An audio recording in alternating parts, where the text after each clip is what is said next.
Meskipun belum fajar, ruang bawah tanah yang tenang, gelap, namun memiliki sirkulasi udara, baik itu diterangi oleh nyala lampu gas. Cahaya kuning redup yang dipancarkan lampu gas dilindungi kaca, membuatnya bersinar stabil di sepanjang terowongan kosong dan hening. Klein duduk di ruang jaga sambil membolak-balik surat kabar, majalah, dan buku yang menumpuk di depannya. Sebagian perhatiannya diarahkan keluar untuk mencegah siapapun menerobos masuk ke gerbang Canis. Mantel panjang dan topi tingginya tergantung di gantungan dekat pintu, sementara tongkatnya bersandar di dinding pada posisi mudah dijangkau. Aroma kopi yang pekat memenuhi udara, membuat Klein tak tahan untuk menghirupnya. Ia memijat pelipis untuk melawan rasa berat di kepala dan lelah di tubuhnya. Semasa kuliah di bumi, ia sering tidur pukul 5 pagi dan bangun siang. Dalam 2-3 tahun terakhir saat bekerja, ia kerap begadang semalaman dan tetap bisa bekerja bugar keesokan harinya. Semua itu berkat permainan yang terlalu seru, novel yang terlalu menarik, serta acara televisi dan film yang terlalu menghibur. Namun, dunia ini jelas tidak memiliki fasilitas yang mendukung begadang. Serius, Kaisar Rosel. Kalau mau bergaya, lakukanlah dengan benar. Curahkan hidup yang terbatas ini untuk usaha yang tak terbatas. Bawalah dunia ini ke era informasi, gumam Klein dalam hati. Ia hanya bisa menghibur dirinya, bahwa setidaknya masih ada surat kabar, majalah, dan novel-novel yang semakin menarik. Awalnya, ia ingin fokus belajar untuk menahan kantuk. Namun, secara praktis, hal itu berbenturan dengan tugasnya.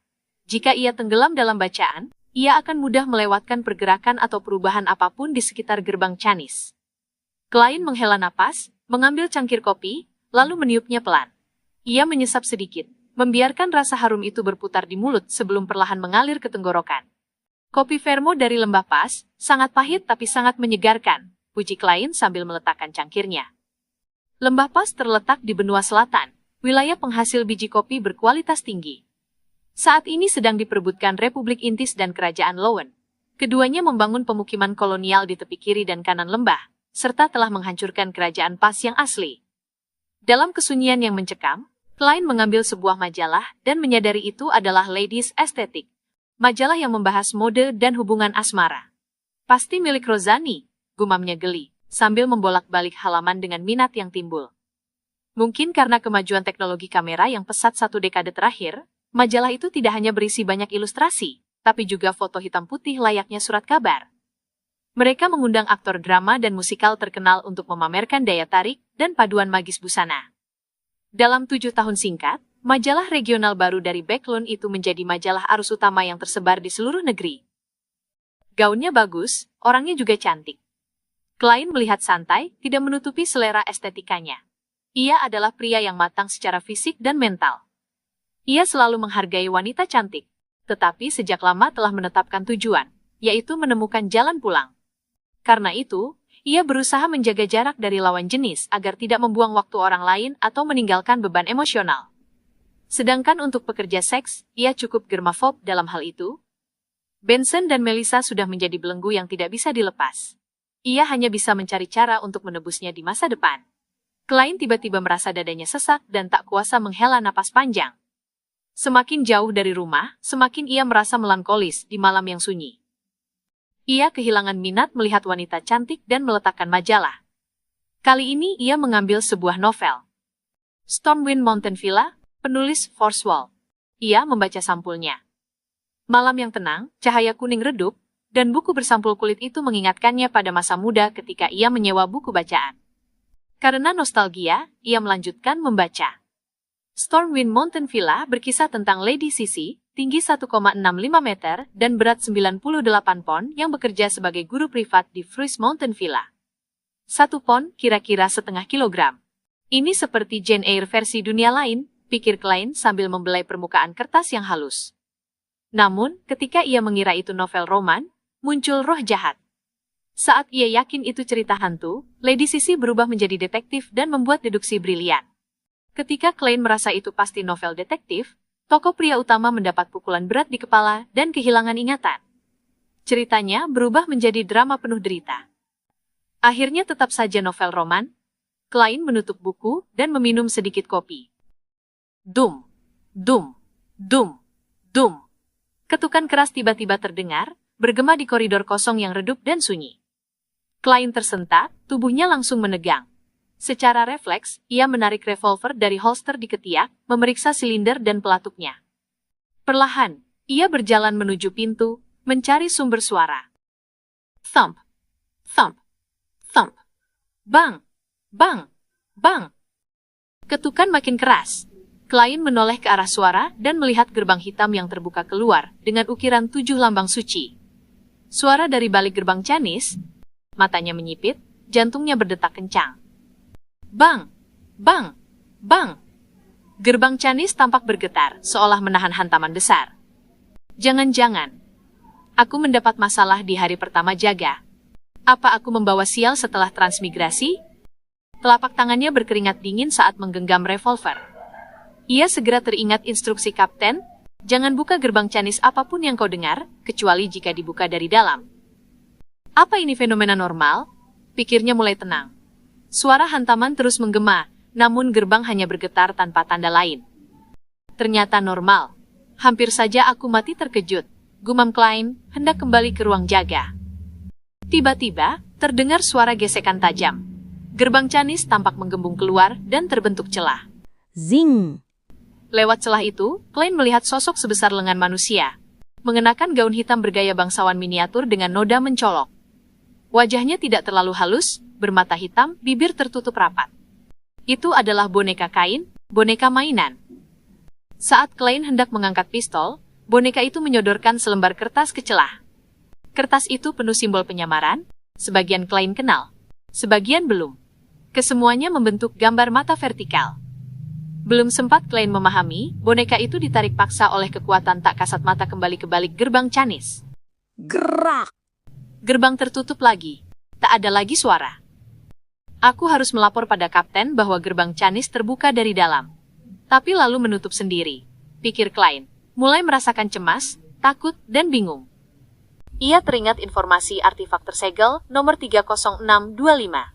Boneka kain pembawa sial, berbahaya, membawa kemalangan pada siapapun yang terlalu lama berada di dekatnya.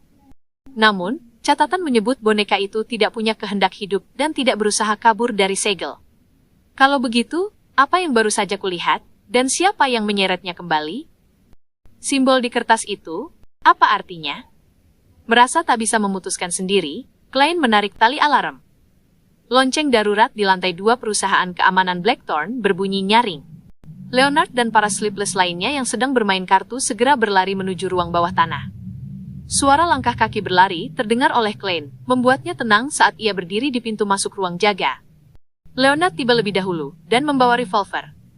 Ia bertanya dengan suara serius, "Apa yang terjadi?" Melihat Leonard berusaha menghentikan langkahnya, Klein tiba-tiba teringat sesuatu yang pernah disebutkan Rozani.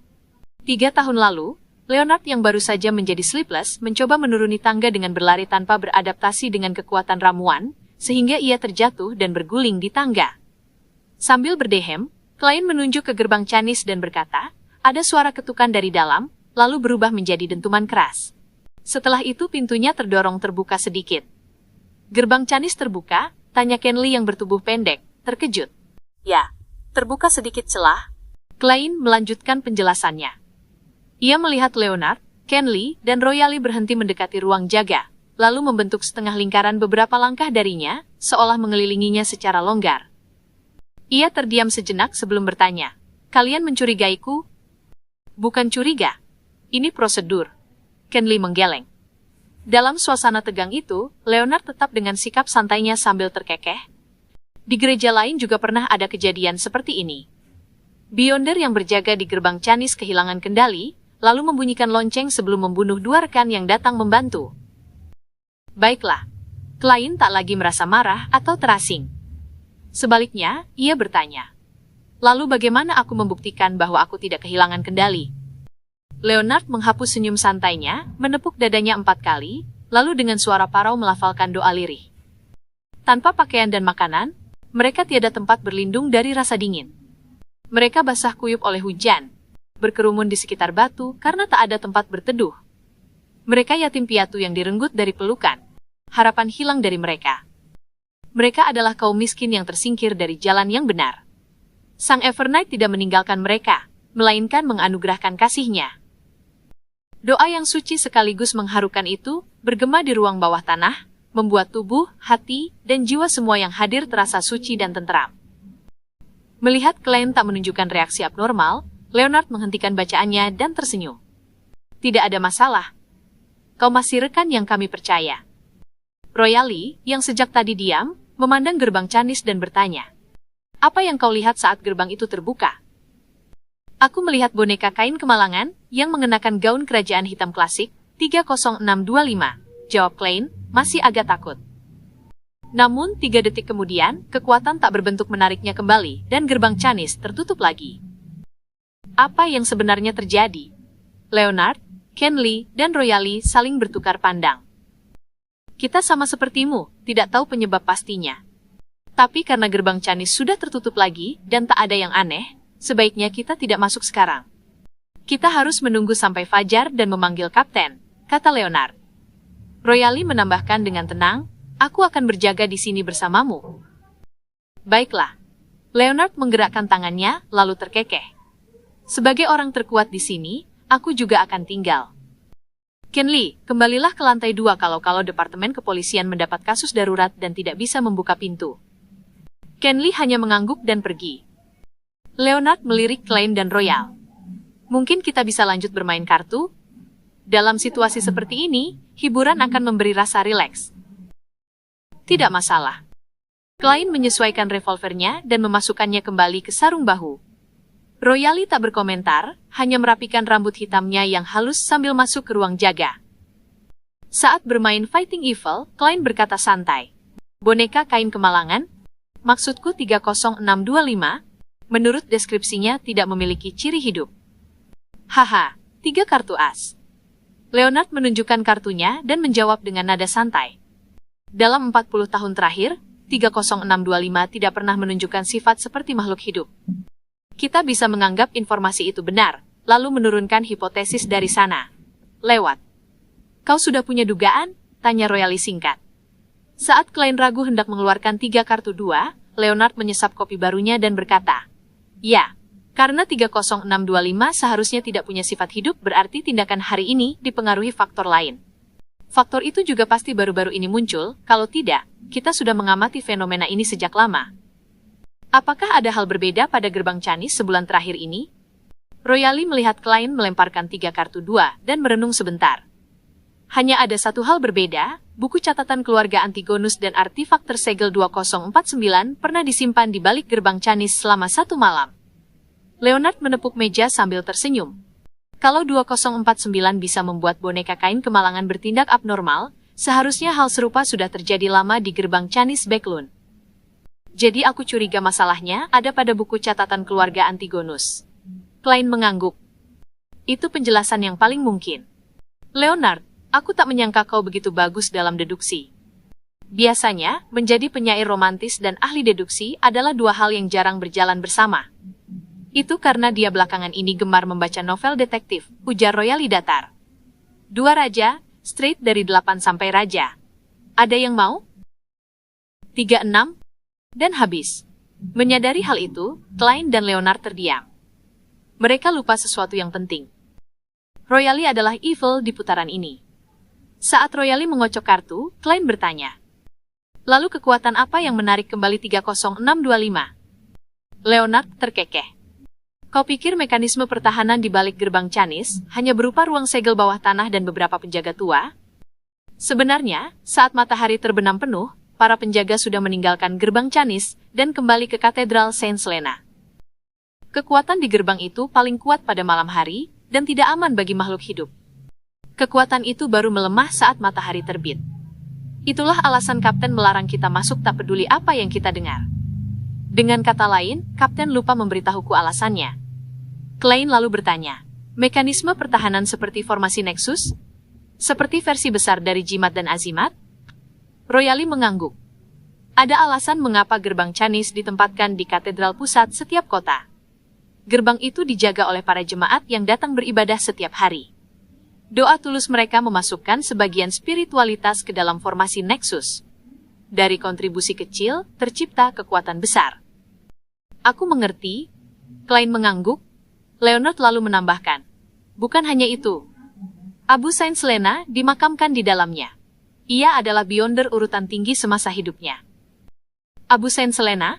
Abu Beyonder urutan tinggi? Apa gunanya itu?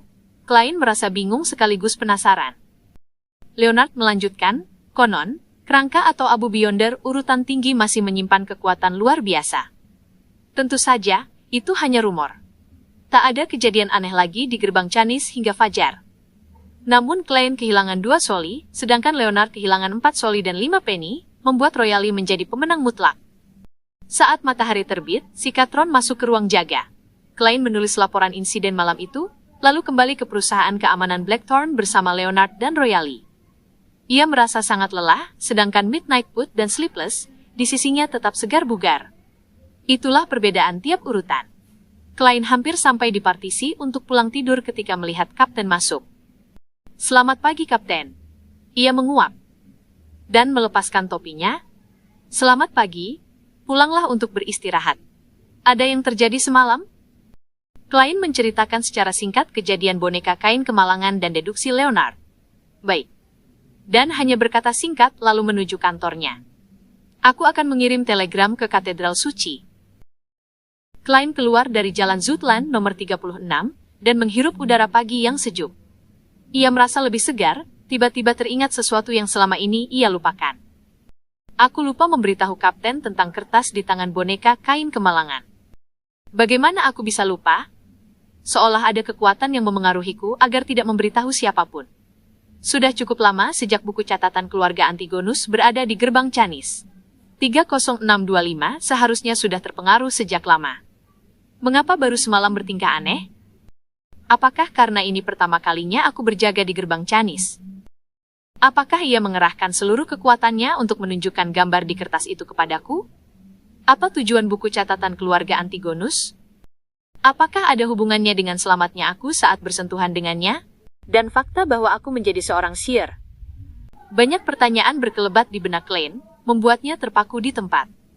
Ia bimbang, apakah harus pura-pura tidak ingat lalu pulang tidur, atau melapor pada Kapten?